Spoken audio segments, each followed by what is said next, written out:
በቀራንዮ ላይ ታየ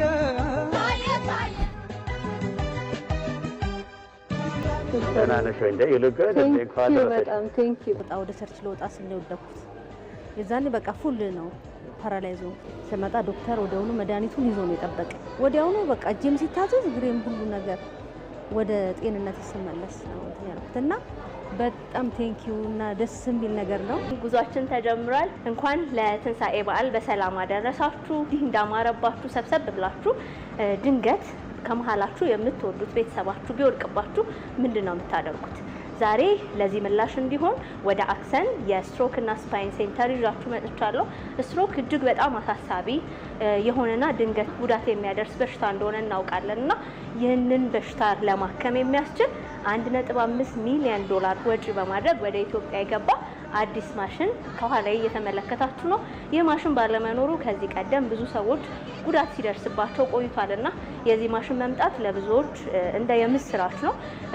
አፍሪካ ውስጥ በጣም ጥቂት ቦታ ነው የሚገኘው። ምስራቅ አፍሪካ ላይ ደግሞ ኢትዮጵያ ብቻ ነው ያለውና ዛሬ በዚህ ማዕከል ተገኝተን የስትሮክ ህመም እንዴት ይታከማል የሚለውን እየተመለከትን ከዛ ባለፈ ደግሞ በዓላችንን ከጤና ባለሙያዎችና ከታካሚዎች ጋር በማድረግ ቆንጆ ቆይታ ልናሳልፍ ነውና አብራችሁ ሁኑ። እንኳን አደረሳችሁ። ኧረ አይገባም ብትበሉ እንኳን አደረሳችሁ። በዓል መስላችኋል?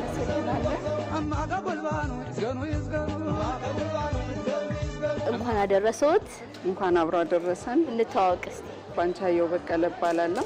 በአክሶን ስትሮክ ኤንድ ስፓይን ሴንተር ቺፍ ኦፕሬሽን ኦፊሰር ሆኜ እየሰራሁ እገኛለሁ። ድባቡን በደንብ መፍጠር ችላችኋል? አዎ፣ እኛ ሁልጊዜ ይሄ ሕክምና ማዕከል ስለሆነ የሚመጡትም አስታማሚዎችም ሁሉም እዚሁ እንዲጠቀሙ ሁሌ በበዓል እንደዚህ አይነት ዝግጅት አድርገን እናከብራለን።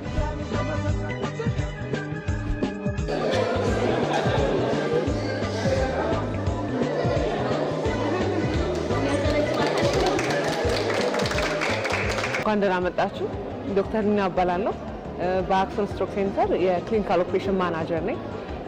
ሰው አጠቃላይ የሆነ የሆስፒታሉ ሁኔታ አብረን እናያለን ማለት ነው። ስለዚህ የምንጀምረው የሚሆነው ከእንግዳ ከምንቀበልበት ቦታ ይሆናል። ሰው አንድ ታካሚ አክሶን ለመታከም ሲመጣ እዚህ ጋር እንግዳ መቀበያ ይኖረናል። እዚህ ሬጂስተር ያደርግና ወደሚሄድበት ቦታ ዲፓርትመንት ወይም ወደ ሐኪሞች ይላካል ማለት ነው። ከዛ ቀጥሎ ወደ ድንገተኛ ክፍል ወይም ኢአር የምንለው ዲፓርትመንት እንሄዳለን። ስለዚህ ድንገተኛ ክፍል እንሂድ ማለት ነው። አሁን ሁላችሁንም ስላገኘናችሁ አብረን በዓላችን ስላከበርን ደስ ብሎናል።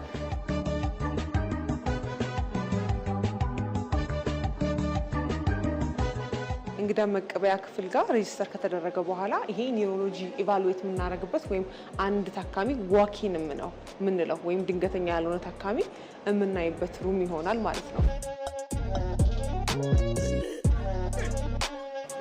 እንዴት ናችሁ? ጤና ይስጥልኝ። በድንገት መጣና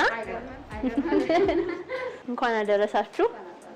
ስትሮክ ድንገት የሚመጣ ሳናቀው ሳንዘጋጅበት የሚመጣ ህመም ነውና የድንገተኛ ክፍሉ የሚጨናነቅ ነው የሚመስለኝና ምን አይነት ታካሚዎችን ነው የምታዩ? የህመማቸው መነሻ ምን ይሆናል? ብዙ ጊዜ እስቲ እሱን ንገሪ። ስትሮክ ታካሚዎች ሲመጡ እንግዲህ ብዙ ጊዜ በአንድ በኩል ሰውነታቸው ደክሞ መናገር አቅቷቸው እንደዚህ አይነት ፊት መጣመም ኖሯቸው ይመጣሉ። ብዙ ጊዜ እንግዲህ ሀገራችን ላይ ያን ያህል አዌርነስም ስለሌለ ቶሎ ፒክ አርጎት የሚመጣ ሰው የለም። ፒክ አርጎት የመጣ ሰው ብዙ ዲሌ አርጎ የሚመጣ ሰው አለ፣ ታይሙን ጠብቆ የሚመጣ ሰው አለ። ከመጡ በኋላ ትንሽ መደናገጦች ይኖራሉ። እኛ ቢሳይድ እንግዲህ ታካሚውን ከመርዳት አኳያ ፋሚሊውንም ካውንስል አድርጎ እንዲረጋጋው አድርጎ እኛን ታይም ሰጥተውን ታካሚውን እንድናይ እናደርጋለን ማለት ነው። ምን አይነት የስትሮክ አይነቶች አሉ? መንስኤያቸውና መፍትሄው ምንድነው? ጥሩ፣ ሁለት አይነት ስትሮኮች አሉ። ስኪሚክ ስትሮክ እና ሄሞራጂክ ስትሮክ የምንለው። ስኪሚክ ስትሮክ የምንለው የመዘጋት አይነቱ ስትሮክ ሲሆን ሄሞራጂክ የምንለው ደግሞ ደም የመፍሰስ አይነት ስትሮክ ነው። አብዛኛውን ጊዜ የስትሮክ መንስኤዎች የምንላቸው ደም ግፊት፣ ስኳር፣ የኮሌስትሮል እና ሌሎች ደግሞ የተለያዩ የራሳቸው የሆኑ ችግሮች አሉ።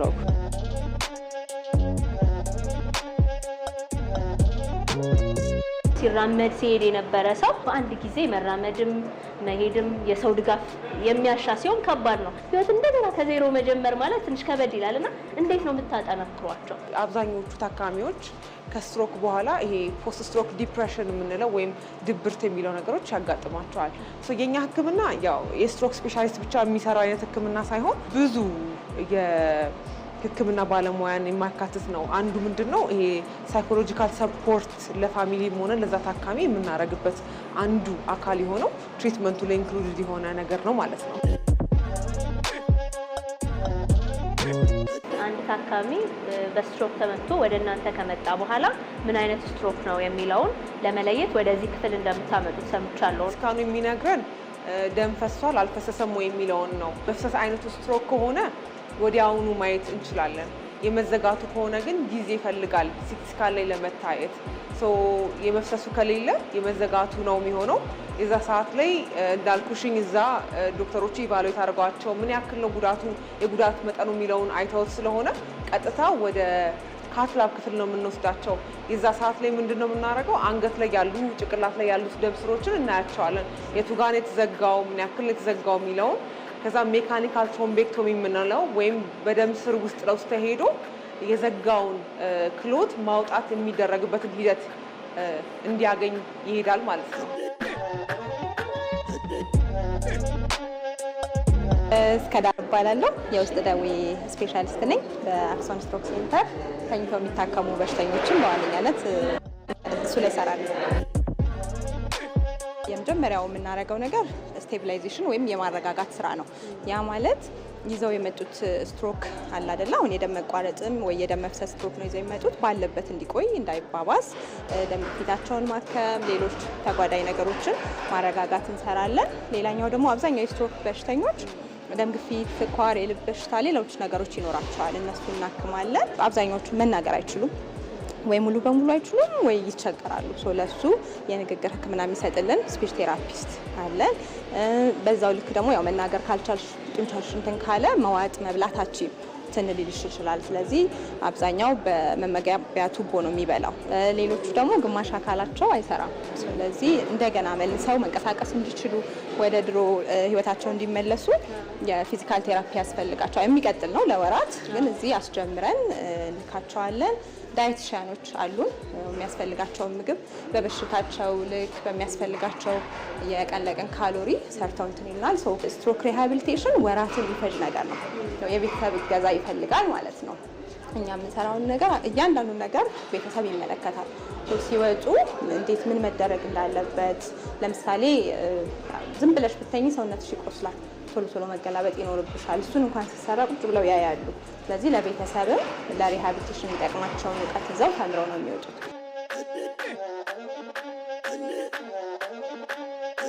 ከባሰ ወደ አይሲዩ ይላካል። ደህና ከሆኑ ግን የመውጫ ዲስቻርጅ ፕላን የምንለውን አውጥተን ሲሄዱ ምን ይደረጋል፣ ምን ማድረግ አለባቸው፣ የሚወስዱት መድኃኒት ምንድን ነው፣ ምን ሳይድ ኢፌክት ወይም የጎንዮሽ ጉዳት ይጠብቃሉ የሚለውን አስረድተን ለነሱ ከዚህ በኋላ ለሚረከበንም የጤና ባለሙያ፣ ምክንያቱም ሲሄዱ ይቀጥላል ኬሩ።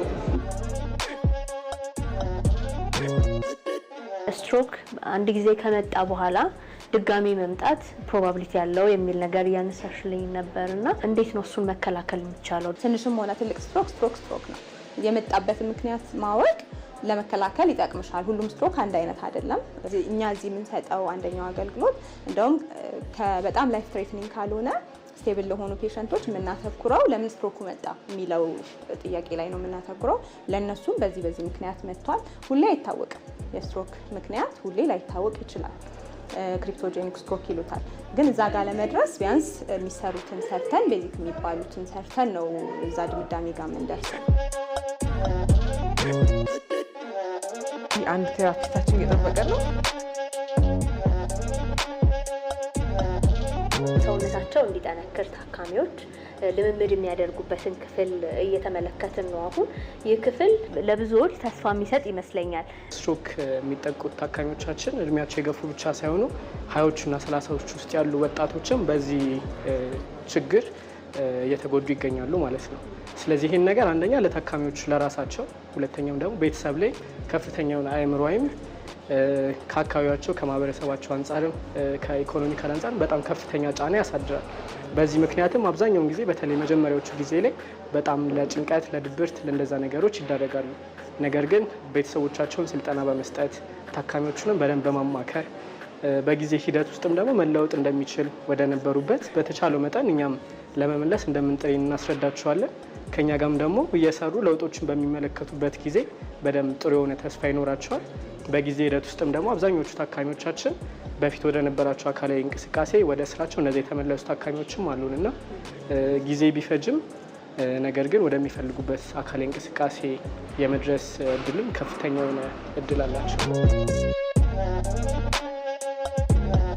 ዘመናዊ መሳሪያዎች ይመስሉኛል እዚህ ያሉት። እስቲ አገልግሎታቸውንና ማምጣት የሚችሉትን ለውጥ ደግሞ ንገረን። በዋናነት ፊዚዮቴራፒ ክፍላችን የኒውሮሎጂካል ሪሃቢሊቴሽን ላይ ወይም ደግሞ ከስትሮክ በኋላ የሚኖር ማገገም ላይ ዛሬ ትኩረት አድርገን እንሰራለን። ከዛም ውጭ ግን ሌላም የፊዚዮቴራፒ ሕክምና ለሚያስፈልገው ታካሚዎቻችንን በተመሳሳይ አገልግሎት ይሰጣል ማለት ነው። ስለዚህ ምሳሌ እዚህ የምንመለከታቸው ማሽኖች የኛው ቴራፒውቲክ አልትራሳውንድ ይባላል። የጡንቻ እና መገጣጠሚያ ላይ ለሚኖር ህመም፣ ለጡንቻ ጉዳት ለዛ ሕክምና የምንሰጥበት ነው። ከዛ ደግሞ ኤሌክትሪካል መስል ስቲሙሌሽኖችም አሉ። በተለይ ደግሞ ለስትሮክ ፔሸንቶች የምንጠቀመው ይሄኛውን ማሽን ነው። ይህ በዋናነት አገልግሎቱ እንቅስቃሴ የሌለውን ጡንቻ እንቅስቃሴውን ለመመለስ የምንጠቀምበት ነው ማለት ነው። በዋናነት ፊዚዮቴራፒው ከኢኩዊፕመንቶች ይልቅ እንቅስቃሴ አካላዊ እንቅስቃሴ ላይ ነው ትኩረት የሚያደርገው። ስለዚህ አልጋ ላይ ሆነ የሚሰሯቸው አካላዊ እንቅስቃሴዎች ይኖራሉ። ከአልጋ ላይ ወርደው ደግሞ እዛ ጋር የምትመለከቷቸው እነዚህ ማሽኖች ላይ እና ባሮች ውስጥ የሚሰሯቸው ነገሮች ይኖራሉ ማለት ነው። ከነርቭ ጋር ከአንጎል ጋር የሚከሰቱ ህመሞችን በዛ ምክንያት የሚመጣ የአካል ስንፈትን ለማከም ለውጥ አለው እዚህ የሚሰጠው አገልግሎትና ሌላ ቦታ ያለው። በዋናነት የእኛን ማዕከል የሚለየው ምሳሌ ለስትሮክ ታካሚዎቻችን ኒውሮሎጂካል ሪሃቢሊቴሽን ስልጠና ወስደን ነው ይህንን አገልግሎት የምንሰጣቸው። ለምሳሌ እኔ በራሴም ትኩረት አድርጌ የሚሰራው ስትሮክና ስትሮክ ታካሚዎች ላይ ነው። ስልጠናም ያገኘሁት በዚሁ ላይ ነው። ስለዚህ ብዙ ይሄ ከንባብም ከሌላም ከብዙ ዳይሜንሽንም የምናገኛቸው እውቀቶች በዛ ላይም ደግሞ ሙሉ እዚህ ያለው ቲማችን ከኒውሮ ቲም ያለው ከአይሲዩ ጀምሮ ኢንተርቬንሽናል ኒውሮሎጂስት የሚሰጡት። ስለዚህ ሁላችንም በጋራ በመመካከር የምናደርገው ነገር ነው ማለት ነው። አሁን ደግሞ ቀጣይ ወዴት ነው የምንሄደው? ወደ ኒውሮ ክሪቲካል አይሲዩ ኬር የምንሰጥበት ቦታ ነው የምንሄደው ማለት ነው።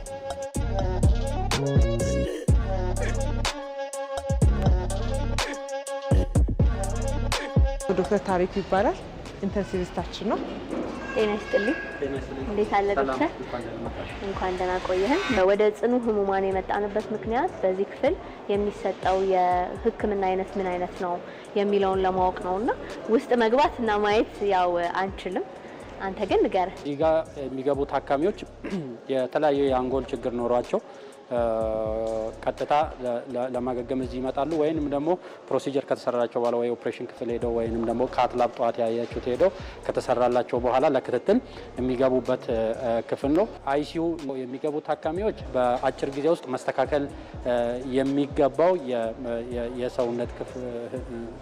የሰውነት ክፍል የሚጎዳ ህመሞች በሚከሰቱበት ሰዓት ገብቶ የሚታከሙበት ቶሎ መስተካከል ያለባቸው ነገሮች የሚስተካከሉበት በተለይ አሁን ደግሞ ኒውሮ አይሲዩ ውስጥ የታካሚን ደም ግፊት በደንብ ወደምንፈልገው አቅጣጫ ኮንትሮል የምናደርግበት የልብ ምታቸውን እንዲሁም ደግሞ የንቃተ ህሊናቸውን በቅርበት የምንከታተልበት ቦታ ነው። ቤተሰብ፣ ዘመድ፣ ወዳጅ ደግሞ በጣም ያስደነግጠዋል ጽኑ ህሙማን ክፍል ሰው ገባ ሲባልና ከዚህ ክፍል ግን ድኖ ለቀደመ ህይወቱ መመለስ ይችላል ወይ? ጥሩ ጥያቄ ነው። እንግዲህ ትልቁ ስራችንም ይሄ ነው። አንድ ሰው ጽኑ ህክምና ገባ ማለት ሁሉም ነገር አለቀ ማለት አይደለም። አሁን በተለይ የኛን የኒውሮ አይሲዩ የስራ ሂደት ወይንም ደግሞ የአንድ አመት ዳታ ዞር ብለን ብናይ ከመቶ ሰው 85% የሚሆኑት ስቲል ወደ ነበረበት ህይወታቸው ወይንም ደግሞ ከዚህ ድኖ ይወጣሉ። ስለዚህ እንዳልኩሽ ውጤት ያው ካላቸው የህመም ሁኔታ ላይ ቤዝ ያደርጋል። እድሜያቸው ማተር ያደርጋል። የመጡበት ጊዜ ህመሙ የታወቀበት ጊዜ አንዳንድ ታካሚዎች ቆይቶ ነው የሚመጡት ወይንም ዘግይቶ ነው የሚመጡት እና ያ ሁሉ አንድ ላይ ተደማምሮ ነው ውጤትን አፌክት የሚያደርግ። እሺ ነፂ እንዴት አገኘሽው? በጣም ጥሩ ነው። በቆይታችን ያው ጤናችንን ለመጠበቅ የሚረዱንን ነገሮች እኔ ተምሬበታለሁ። ተመልካቾችም ብዙ አግኝተዋል ብዬ አስባለሁ። አሁን የምንገኘው ዋናው ክፍል ነው አይደል? አዎ ይሄ ዋናው ክፍል ነው። ካትላብ የምንለው ክፍል ነው። ትልቁ የሆነው ስትሮክን የምናክምበት ክፍል ሲሆን አሁን እየገባን ያለነው ወደ ኮንትሮል ሩም የምንለው ክፍላችን ነው። ይሄ ክፍል ማለት ዶክተሮች ቁጭ ብለው የሚቆጣጠሩበት ወይም የሚያዩበት ክፍል ሲሆን ከዛ በተረፈ ደግሞ ሲጨርሱ ፋሚሊን ካውንስል የምናደርግበት የምናስረዳበት ክፍል ነው። ይሄ ዶክተርንም እያየነው ነው። አዎ ያው ፕሮሲጀር እየሰራ ነው። ዛሬ ሜጀር ኬዝ አለው። ስለዚህ እሱን ቁጭ ብለን እኛም የሚሰራውን እናያለን ማለት ነው።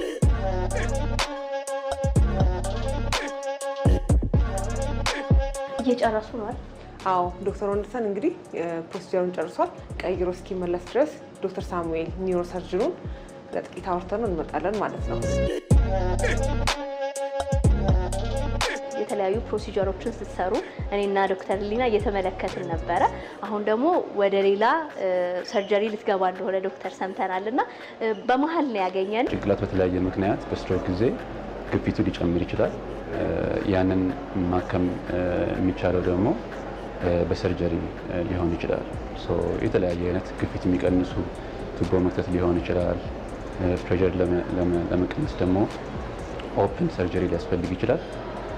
እሱን ምንም ጊዜ ሳይዘገይብን እዚህ ወይም ከአይሲዩአችን ቀጥታ ወደዚህ ወደምታዩት ወደ ኦአር ወስደን ቶሎ አክት ማድረግ እንችላለን ማለት ነው። ይሄ ዘመናዊው ሕክምና ኢትዮጵያ ውስጥ ከመከፈቱ ጋር ተያይዞ ሊያድን የሚችለው ነገር ምንድን ነው ብለን? በጣም ብዙ ነገር። አንደኛው ሰው መርዳት ነው። በጊዜ ለሚመጣ ሰው በጣም ከፍተኛ ጥቅም ይሰጣል። እስከዛሬ የምንገደደው ምንድነው? ወደ ውጭ ሪፈር ለማድረግ ነው። ይህንን ያስቀርልናል። በሰው በሀገሩ በቤተሰቡ ተከቦ ሕክምናውን መከታተል ይችላል። እንደ ሀገር ደግሞ የውጭ ምንዛሬም ያስቀርልናል።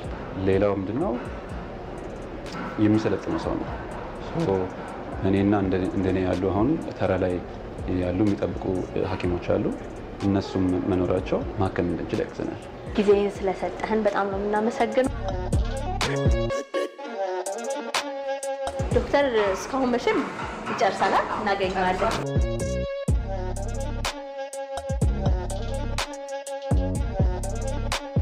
እንዴት ናችሁ? ጤና ይስጥልኝ መልካም። ዶክተር። እሺ እንዴት ነሽ? ደህና ነሽ ወይ? እንኳን ደህና መጣሽ። እንኳን ደህና ቆየህ። መልካም በዓል። እንኳን ደረሰሽ። መስለሃል አንተ ራሱ። ይሄ ምን ላድርግ ቶሎ ብዬ ቀያይሬ መጣ።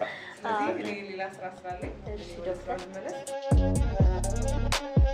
ዶክተር ወንደሰን የነርቭ ስፔሻሊስት ነህ። ዞር ዞር እያልን ከማየታችን በፊት ያለንበት ክፍል ቀደም ሲልም ሰርጀሪ ውስጥ እየሰራህ እንደነበር አይተናል እና ይሄኛው ክፍል ምን አይነት አገልግሎት ነው የሚሰጠው የሚለውን ለተመልካቾች ንገርልን እስቲ።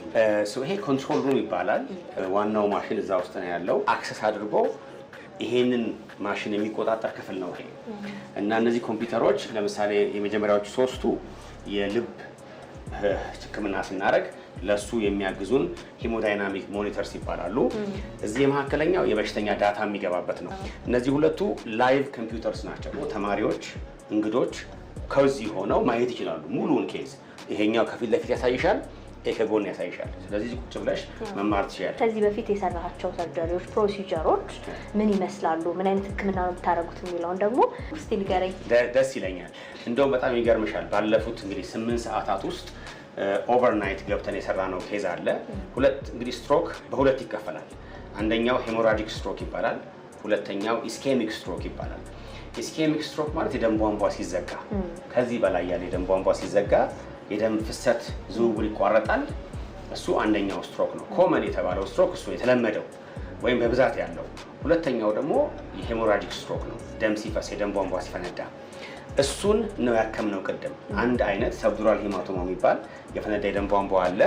እሱ የጠገንበትን ሲስተም ነው ያየነው። ከዛ ቀደም ብሎ ከሰዓታት ቀደም ብሎ ደግሞ ሁለተኛው አይነት ስትሮክ አክመናል እና እሱን ባሳይሽ ደስ ይላል።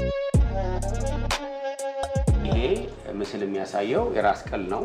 ልክ ከአይናቸው ጀርባ ከዚህ አይን ወደ ውስጥ ያለው የአንጎል ክፍል የሚሄድ የደም ቧንቧ እንደተቋረጠ ዝውውሩ ያሳያል እና እሱ ይኸውልሽ እዚህ ጋር ቁርጥ ብሏል። እዚህ ጋር ዝውውር ይሄኛው የደም ቧንቧ ለምሳሌ ፍሰት አለው፣ ደም ዝውውር አለው፣ ችግር የለም። ይሄኛው ግን ይጀምርና እዚህ ጋር ይቆማል። እንዲህ ይሄ ሁሉ መሄድ አለበት፣ ይሄ ሁሉ መሙላት ነበረበት። ስለዚህ አሁን ያደረግነው ምንድነው? እሱን ስንጠግን የሚያሳይ ቪዲዮ ላሳይሽና ከዛ ወደሚቀጥለው እንሄዳለን። አሁን ይሄ እቺን ስቴንት ትባላለች። አንጎል ውስጥ የምናስገባት ስቴንት ነች። እሷን ስናስገባ የሚያሳይ ቪዲዮ ነው። እሷን አስገባን።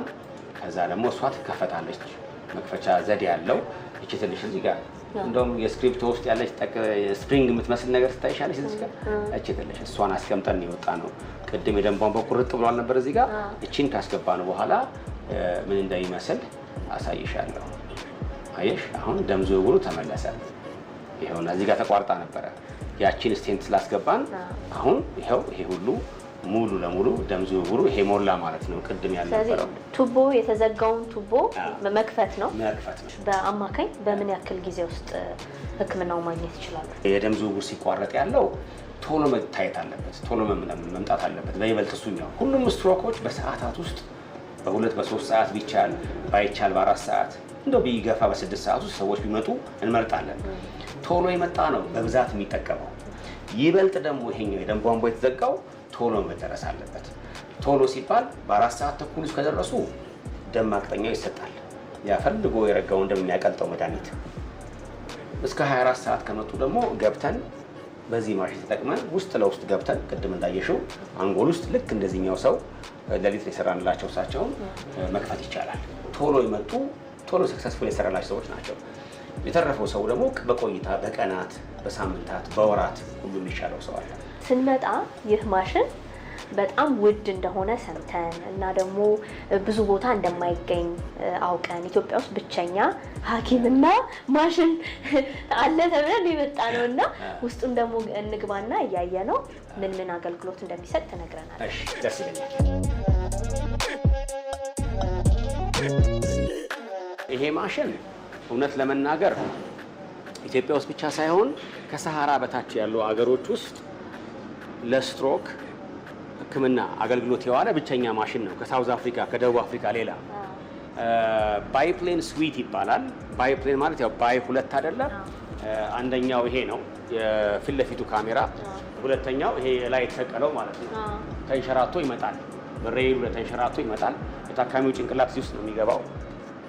ስለዚህ ከላይ ይሄኛው ካሜራ ያያል፣ ያኛው ይመጣና ከጎን ያያል። በዚህኛው ብቻ መስራት ይቻላል፣ በአንዱ በሞኖ ፕሌን በሲንግል ፕሌን ግን ለአንጎል ሁለቱም መተው ሲሰሩ ነው የሚሻለው። ጂኢ የሚባለው ይሄ የአውሮፕላን ኢንጂን የሚሰራው ካምፓኒ ጂኢ ሄልት ኬር እሱ ነው የሚያመርተው። ወደ 4000 የሚሆን ሰዎች አክመናል 1 ዓመት ከ8 ወር ውስጥ። ከነዛ ከ4000 ከምናምን ሰዎች ውስጥ 700 የሚደርሱ ሰዎች እዚህ ጠረጴዛ ላይ ተኝተው ነበር ታክመዋል። ስለዚህ በዛ ደረጃ ነው ያለው። በቂ አይደለም። ኢትዮጵያ ትልቅ ሀገር ነች። ይሄ ብዙ ቦታ ያስፈልጋል። ብዙ ከተሞች ትልልቅ ከተሞች ውስጥ ሊኖር ይገባል። የተማረ የሰው ኃይል እየመጣ ሲመጣ እንዳልኩሽ እኔ ብቻ ነው የመጣሁት። አሁን ይሄን ቴክኖሎጂውንም ስራውንም ማሽኑንም ይዤ አሁን ግን ቲም እያደራጀን ነው። በጣም ብዙ ቴክኖሎጂ ውስጡ አለ። ለምሳሌ አርቲፊሻል ኢንተለጀንስ ውስጡ አለ። አስቦ ነው የሚሰጠው። ስለዚህ ታካሚው እዚህ ጋር ይተኛል፣ እኛ እዚህ ጋር ነው የምንቆመው። እንደዚህ እንቆማለን። ከዛ እዚህ ላይ ያየን ነው የምንሰራው። በዚህ በኩል እግራቸው እዚህ ጋር ለሚሆነው ጭንቅላት እዛ ጋር ነው፣ እኛ እዚህ ጋር ነው የቆምነው። ረዳቴ ልክ እንዳንቺ ይቆማል። እቃችን በሙሉ እዚህ ጋር ይከመራል። ከዚህ እያነሳ ይሰጠኛል። እኔ እዚህ ጋር ሆኜ ይሄው ጭንቅላት እያየሁ ትገባለሁ ማለት ነው። የቀዶ ጥገና ሕክምናን በማስቀረት በቀላሉ ሕክምናውን እንድትሰጡ የሚያደርጋችሁ አንደኛው ነገር ይህ መሳሪያ እንደሆነ ሰምቻለሁ። ሰውየው እዚህ ላይ ተኝቶ በእግር ወይም በእጅ ውስጥ እንድንገባ የሚያደርጉን እነዚህን የመሳሰሉ ካይተሮች ናቸው እና እነዚህ ያው ብዙ አይነት ጥቅም አላቸው። የተለያዩ ናቸው። ለተለያየ ፐርፐዝ ነው የሚውሉት። እዚህ ጋር ያለን የደም ቧንቧ መጠገንና እዛ ውስጥ መግባት ስለሚለያይ ወይም ከፍ ብሎ አንዳንድ እግር ላይም ልብ ውስጥም የሚገቡ ስላሉ የተለያየ ሼፕ ቅርጽ ምናምን አላቸው። ከትልቆቹ ወደ ትንንሾቹ ስቴጂ ትልቁ ለምሳሌ ከዚህ ይጀምርና እዚህ ጋር ያደርስሻል። አነስ ያለው በውስጡ ይገባና ከዚህ እስከዚህ ያደርስሻል። ከሱ ደግሞ አነስ ያለው ከዚህ እስከዚህ ያስገባሻል። ስለዚህ ካይተሮቹ እያነሱ አንዱ ባንዱ ውስጥ እንደ ቴሌስኮፒክ ሲስተም ነው ያደረግሽ የምትገቢባቸው ቴክኖሎጂዎች ናቸው። ራስ ቅሉን አጥንቱን ደብቀ ነው የደም ቧንቧዎቹ እንደዚህ እንዲታዩ የማድረግ ቴክኖሎጂ ነው። ይሄ በፊት ለፊት ሲታይ ነው። በጎን ሲታይ ደግሞ ይሄን ይመስላል። ሻዶውን አይሽ ሰው ጭንቅላት ይሄውልሽ እና ያቺን ሻዶ እንደብቀውና የደም ቧንቧዎቹን ብቻ ለይተን በነጭ ባክግራውንድ ላይ የደም ቧንቧዎቹ ጥቁር ሆነው እንዲታዩ የሚያደርግ ቴክኖሎጂ ነው ማለት ነው። ስለዚህ አሁን ለምሳሌ እኔ ቅድም የሰራኋት እቺን የደም ቧንቧን የዘጋዋት መልሳ እንዳትደማ። ስለዚህ ከታች ከግር መጥቼ ይሄ ጥርስ ነው እንደምታየው፣ በሱ አድርጌ በጆሮ ነው እዚህ ጋር፣ በሱ በኩል አድርጌ ወደ አጥንቱ እዚህ ጋር ነው፣ በሱ ቀዳዳ ውስጥ ገብቼ ወደ አንጎል ውስጥ ከዚህ በኋላ ገባለሁ ማለት ነው። ስለዚህ ከታች ተጀምሮ ውስጥ ለውስጥ ሄዶ በዚህ ጋር አድርገሽ ዞረሽ እዚህ ጋር ቀዳዳለች፣ በሷ ውስጥ ገብተሽ ያን የሚደማው የደም ቧንቧ ዘግቶ መውጣት ማለት ነው። ለምሳሌ ቅድም የሰራ ነው። ስትሮክ ሲባል በእድሜ ጠና ያሉ ሰዎች፣ ከፍ ያሉ ሰዎች የሚያዙት በሽታ እንደሆነ እንሰማ ነበረ። አሁን ግን የእድሜ ሬንጁ በጣም ወደታች ወርዷል። ለምሳሌ የ1 ዓመት ልጅ ቼክ አድርገናል። በስትሮክ ደግሞ ደም ፈሷት አንጎላ ውስጥ የመጣች የ5 ዓመት ልጅ አክመናል። ባለፈው ጥሩ ሆና ሄዳለች ወደ ቤቷ። ከገፉት እድሜ ደግሞ እስከ 95-96 ድረስ አይተናል። ህፃናት ላይ መንስኤው ከአዋቂዎች ይለያያል እንጂ ሁሉም ሰው በስትሮክ የመጠቃት ሪስክ አለው። ስናወራ ግን አሁን ምን ትዝ እያለኝ ነበረ፣ ከደቂቃዎች በፊት ነበረ ፕሮሲጀሩን እየሰራ ያለውና አሁን ሌላ ሰርጀሪ ቢሆን ኖሮ ክፍሉን ለማጽዳት ረጅም ጊዜ ወስድ ነበርና ምናልባት ቀለል ያለም ስለሆነ ነው እኛ በቀላሉ መግባት የቻልነው። ትክክል፣ ጥሩ ጥያቄ ነው። ይሄ እንደ ዋና ይሄ ጭንቅላት ተከፍቶ ሆድ ተከፍቶ ደረት ተከፍቶ የሚሰራበት ክፍል አይደለም። ሚኒማሊ ኢንቬሲቭ ማለት ልክ ይሄ ቬን አይቪ ገብቶልሽ ያውቅ የለ እሷን በምታክል ቀዳዳ ነው የምንገባው። ስለዚህ የኢንፌክሽን የምናምን ሪስኩ ኦልሞስት ዜሮ ነው እምልሽ። ንጹህ ክፍል መሆን አለበት። ክሊን ሩም ነው ግን ስቴራይል ሩም መሆን የለበትም። መሰረታዊ የሚባሉ ጤናችንን ልንጠብቅባቸው የምንችለው ደሞ አይበላውና ለህመም እንኳን ብንጋለጥ እንዴት አድርገን መከላከል የህክምናዎቹን ማግኘት እንዳለብን ከዶክተር ጋር ባለን ቆይታ ብዙ ተምረናል ብዬ አስባለሁ። በዓል ነው፣ ተመልካቾችን በዓላቸውን እያከበሩ ነው እያዩን ያሉትና እኛም ደግሞ እንግዲህ በዓል ቤት ያፈራውን አይደል ቡናችን እየጠጣን ደግሞ ቁጭ ብለን እናወራለን። ወደዛ እንሂድ።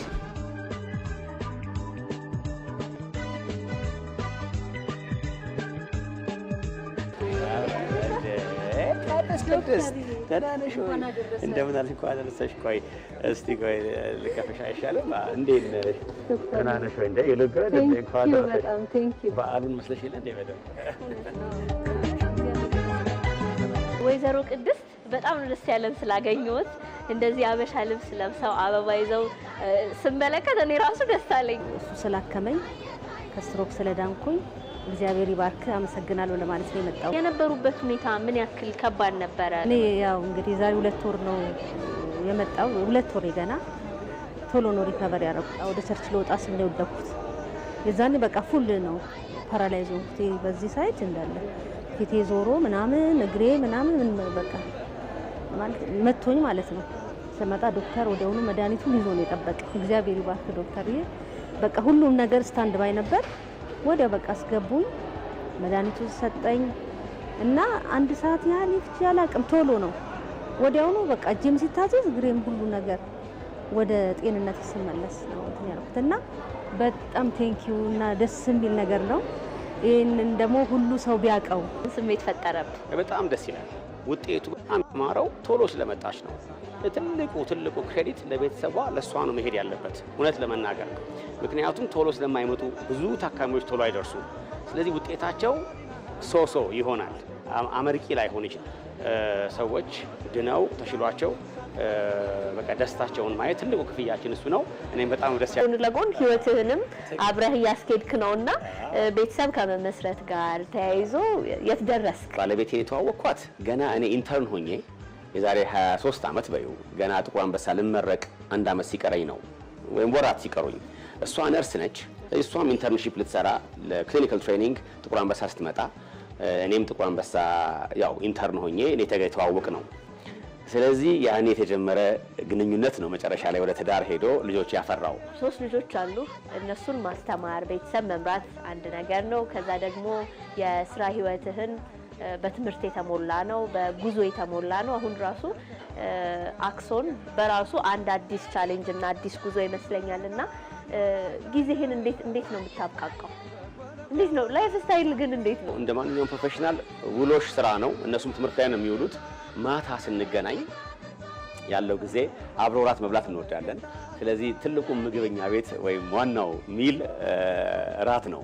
እኔም ራት እወዳለሁ። ለምሳሌ ቁርስ አልወድም፣ የቁርስ ሰው አይደለሁም። ቡና ነው ይዤ የምወጣው። ምሳዬንም ሆስፒታል አካባቢ የሆነ ነገር ነካካና ራት ላይ ነው በደንብ እርቦኝ የምመጣውና ከልጆች ጋር አብረን ሆነን መብላት፣ ያን ጊዜ ካቻፕ ማድረግ መጠየቅ ልጆቹን ምንድነው ሁኔታው ብሎ ማውራት አዘወትራለሁ። ኢትዮጵያ ይሻላል። እርዳታ ብዙ ስላለ ቤተሰብ አለ፣ ከዝንስ ፍሬንድስ ምናምን ስላሉ ሞር ቤተሰባዊ እንትን ሶሻል ላይፉን ለመመስረት ይቀላል። ታምጣለና እየጠጣን ወዳችን እናውጋለን። ስኳር አለው? እሺ ታንክ ዩ። እሺ ስኳር ታያትለኝማ ዶክተር? አይ ግድ የለም ገና እንግዲህ እድሜው ልል ነበረ። ትንሽ እንሰራና በቃ እሺ እኔ በእድሜ ስለሆነ ይቆይ እሷ ስላለች ካለን የህዝብ ቁጥር አንጻር ያሉን የጤና ሕክምና የሚሰጡ ማዕከላት ጥቂት ናቸው። ከዛ የጤና ባለሙያዎችም የሚመጣጠን አይደለምና በጣም የስራ ጫና የበዛበት ነው እና እንዴት መርጠ ያደረገው እኛ ድርጅት ነው። አሁን 4 ሆነን ማለት ነው ኢትዮጵያ ከውጭ ድረስ ከቴክሳስ ድረስ ፊዚዮቴራፒስቶች ነርቭ ላይ ብቻ የሚሰሩ አምጥተን የእኛን ቴራፒስቶች አሰልጥነን እያስተማርን ነው። ምክንያቱም የነርቭ ፊዚዮቴራፒ ለየት ያለ ስኪል ስለሚጠይቅ እና እንደዛ ያደረግን ነው። ስለዚህ ዋናው እንትናችን ኢንቨስትመንታችን ትምህርት ላይ ነው። በመጨረሻ ልናነሳ የምንወደው ነገር ህመም ከመምጣቱ በፊት እጃችን ላይ ነው ያለው ጤናችን እና ጤናችሁን ጠብቁ የሚል ሁልጊዜም ካፋችሁ ማይለይ ቃል ነውና ስትሮክን እንዴት ልንከላከለው እንችላለን? በጣም እንደው ክሪቲካል ኢንፎርሜሽን በጣም አስፈላጊ ብዬ የምናገረው ሰዎች ደም ግፊታቸውን ይለኩ። ቢያንስ ደም ግፊታቸውን ይለኩ። በወርም በ2 ወርም ጤና ጣቢያ የሆነ ቦታ ክሊኒክ አለፍ እያሉ ቼክ ይደረጉ። ደም ግፊት ላይ ብቻ መስራት እንኳን ብንችል ብዙ ለውጥ እናመጣለን። እርግጥ ስትሮክን የሚያመጣው ደም ግፊት ብቻ አይደለም። ስኳር አለ፣ ኮሌስትሮል አለ፣ ውፍረት አለ፣ የተለያዩ ችግሮች አሉ እና እነሱም እንዳሉ ሆነው እንደው ትልቁ ኢምፓክት ያለው ደም ግፊት ላይ ስለሆነ ሰው እሷ ላይ ቢሰራ ከፍ ሲል ሄዶ መታየት፣ ጨው መቀነስ፣ ኤክሰርሳይዝ ማድረግ፣ ክብደት መቀነስ። እሱ ካልሰራ እሱ ላይ ስታክ አድርጎ መቅረት አያስፈልግም። መድኃኒት መውሰድ እና ቁጥሯ ትክክል እስክትሆን ድረስ ጥረት ማድረግ ይጠይቃል። ግን ደግሞ ከእግዚአብሔር ያርገውና ሰው ከተመታ በስትሮክ ሙሉ ሕክምናው አለን። ዛሬ ላይ አሜሪካን ሀገር የሚሰጠው ሕክምና ይዘን መተናል። መድኃኒት አለ፣ የረጋ ደም የሚያቀልጥ ባየሽው ማሽን ውስጥ ለውስጥ ገብተን የተዘጋውን የደም ቧንቧ መክፈት እንችላለን። ስለዚህ እንዳልኩሽ ዛሬ ላይ ውጭ ሀገር የሚሰጠው ሕክምና ስላለ እሱን ቶሎ እንስጣችሁ፣ አትዘግዩ። የነበረን ቆይታ በጣም ቆንጆ ነበረ። ያሳለፍከውን ጉዞ ወደፊት ደግሞ የምታልመውን ሁሉ አካፍለህናል እና እጅግ በጣም እናመሰግናለን። ተመልካቾች ግን በዓላችሁን ቆንጆ አድርጋችሁ ሰብሰብ ብላችሁ በየቤታችሁ እያከበራችሁ እንደሆነ ተስፋ እናደርጋለን። እኛ ግን ቆይታችን እዚህ ጋር እናብቃ።